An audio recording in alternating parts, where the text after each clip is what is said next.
With competition in the flagship tier reaching unprecedented levels, it's more intriguing than ever to watch out for manufacturers' next moves. Looking at HTC and Google, however, it's obvious that neither is really looking to deviate from their well-established values. HTC then is still sticking to a stylish aluminum body with the now signature boom sound speakers. And there's even a plot twist: dual camera. Like with the previous one, HTC obviously has once again focused on crafting as beautiful a device as they possibly could. In contrast, Google's subsidized Nexus 5 was brought into this world with a profoundly different goal set. It's not as fancy looking as the One M8, but it doesn't need to be.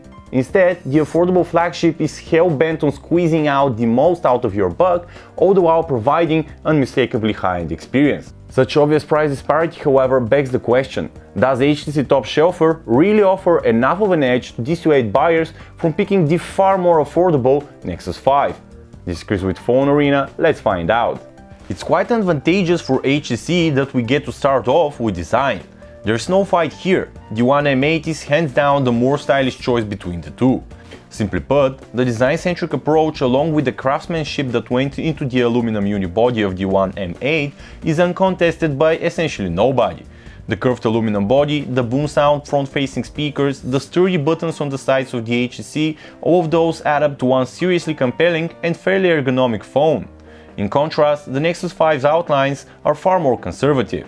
At the same time, the Nexus 5 isn't your typical looking cookie-cutter Android smartphone either. First and foremost, it's a significantly more compact device than the One M8, even though they share the same screen diagonal. The Nexus 5 also has a few moves of its own when it comes to design. The overstated camera lens on the rubbery back and the ceramic buttons on the sides all add character to what could have easily been a cheap job. What's more, said rubber back is just slightly curved towards the edges, and that truly helps with ensuring a secure, comfortable grip. Looking back at the original HTC One and its screen in particular, it should be noted that HTC has basically improved the new One M8's display on pretty much every major front. Core temperature at 7182 kelvins is still colder than optimal, but bluish whites no longer get in your face. Core reproduction is very satisfactory, even if colors are also a tad overblown, and especially reds. Gamma at 2.21 is excellent, and we're happy to report that with a peak brightness of 490 nits, the One M8's display is actually very much visible even in direct sunlight.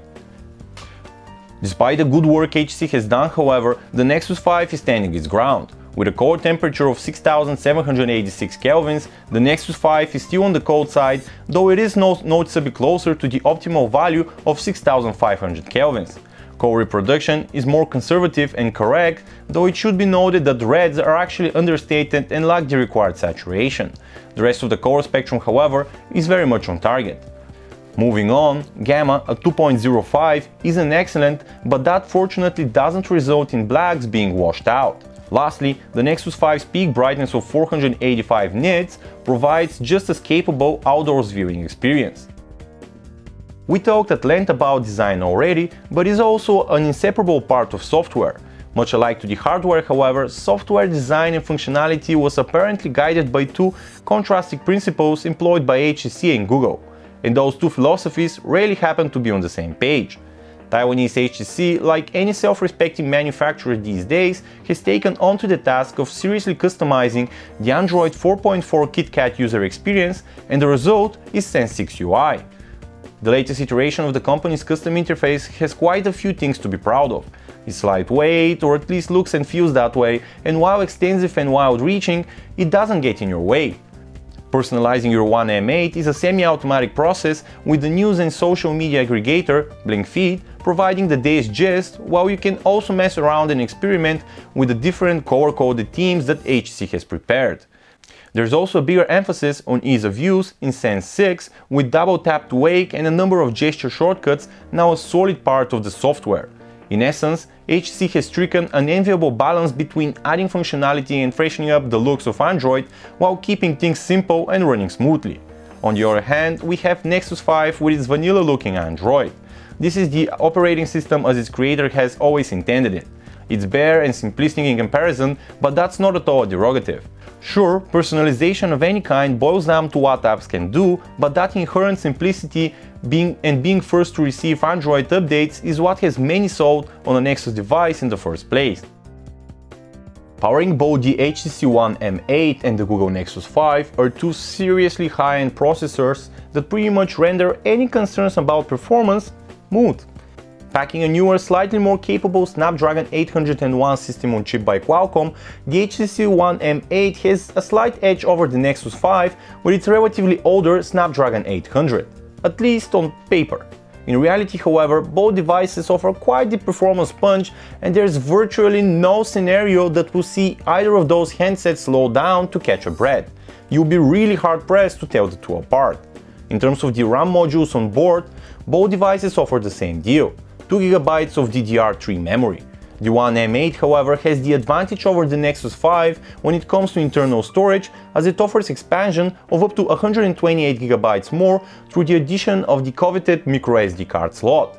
Such perk is absent on the Nexus 5. We tested web browsing on the HTC One M8 and the Nexus 5 side by side, and our benchmarks actually confirm what we saw. There is virtually no difference in the time it takes either device to fully render a web page, nor does either gain an edge when it comes to navigating the vast web.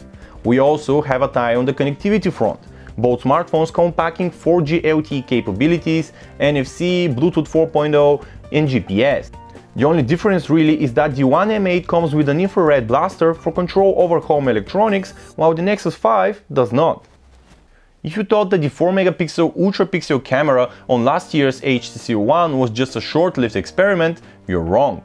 The Taiwanese vendor appears intent on steering away from the megapixel wars and is instead focusing on other parts of the never-steal equation. With a very wide f2.0 aperture, the One M8 sensor should theoretically capture more light than your average flagship, and those extra-large 2-micron pixels are said to help with that. The new one also sports a companion camera, which focuses exclusively on gathering depth information in stills, which then allows for some cool tricks. Lastly, and to complete the overall package, the One ships with a differently colored dual LED flash combo dubbed Smart Flash. Optical image stabilization this time around is absent, and you instead only get Software One. In comparison, the Nexus 5's camera bundle instills less of a wow effect. Google's flagship features an optically stabilized 8-megapixel snapper with narrower f2.4 aperture and a smaller sensor. There is no secondary flash to speak of. In reality, however, the results produced by the two shooters are pretty much on par, at least when looked at as a whole. So while the Nexus 5's 8-megapixel unit captures more fine detail than the ultra-pixel camera on the One M8, the latter is better at keeping colors realistic looking. They're noticeably more natural and true to the scenario at hand. This stalemate of sorts also extends to indoor and low-light shots, which again are very much on equal footing, though they do get different parts right or wrong. For example, the Nexus 5's algorithms don't always churn out optimal results and often crank up ISO levels noticeably, resulting in some noticeably noisy pictures. At the same time, the One M8 is a hit or miss in darker than usual indoor environments and sometimes just ends up with stills that are simply unrealistically bright.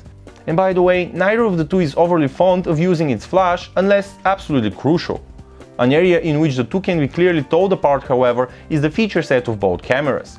Thanks to its dual camera, the One M8 is capable of pulling off some sweet effects and easily. Applying a bokeh effect at either the foreground or background is pretty straightforward and gets you an artistic looking shot.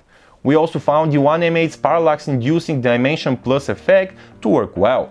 In contrast, the Nexus 5 is sticking to the basics like white balance and exposure controls, but nothing more really. When video capture is concerned, we're back on equal footing. Both devices can of course capture 1080p video and both offer clear and stable results during the day.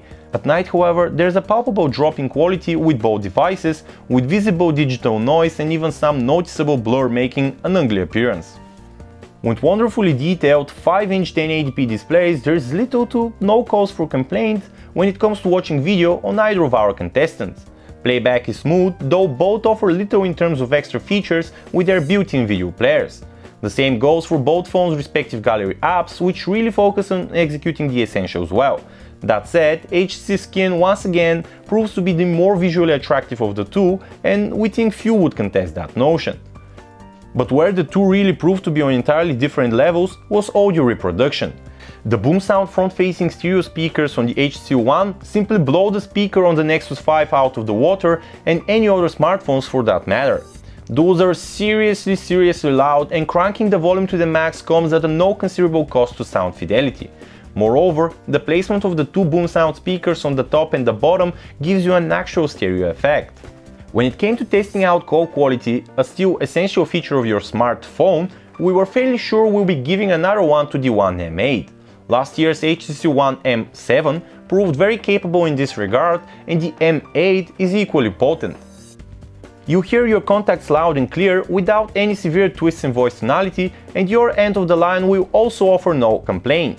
Our contacts testify to a powerful, vibrant and very much audible output from the One M8's microphone, and even noise-polluted environments won't get in the way of a normal conversation. In contrast, the tiny circular earpiece of the Nexus 5 proves far inferior. It's far from the worst we've seen though, and it actually is as average as it gets. But there is no vibrancy to voices, and they come in flat, and that works in both directions. Lastly, the speaker's loudness leaves something to be desired, especially when in direct comparison with the monstrosity on the One M8. With battery life, we again have no contest at our hands. But in numbers, the new HTC One's 2600 mAh battery simply obliterates the 2300 mAh unit on the Nexus 5 when it comes to longevity, as it manages to hold its own for 7 hours and 12 minutes in our custom battery test. That's a massive premium over the 4 hours and 15 minutes managed by the Nexus 5. A simple summation of the many parts that make up both the HTC One M8 and the Nexus 5 initially yields a rather confusing result. The new one is clearly the better looking and more capable device of the two, but that actually comes with a considerable price premium. Starting with the fancy aluminum body, design is as an integral part to the One M8 as is value for money for the Nexus 5. But the One isn't just a pretty face. It's actually an exceedingly capable device, and it really shines in areas such as performance, multimedia, call quality and even battery life. That said, the ultra-pixel camera still disappoints. In contrast, the Nexus 5 takes a palpably different approach to your heart. At $350, a few can say no to a full-fledged flagship, and though the subsidized device is outclassed on several fronts by the newer One M8, it still offers a surprisingly robust bundle. It's far more compact, and it doesn't really fall behind on the performance or camera fronts. It's also unsurpassed in terms of speedy Android updates, which is a big plus for those looking to maximize lifetime utility. Obviously, however, that price tag demands some shortcuts be taken, and those are felt when looking at its inferior earpiece and loudspeaker, not to mention battery life. In the end, it really boils down to a choice between a better, more classy device and a less stylish one that offers a very compelling bang for your buck. And folks, it really is as clear-cut as that. Once again, this was Chris with PhoneArena. Thank you for tuning in.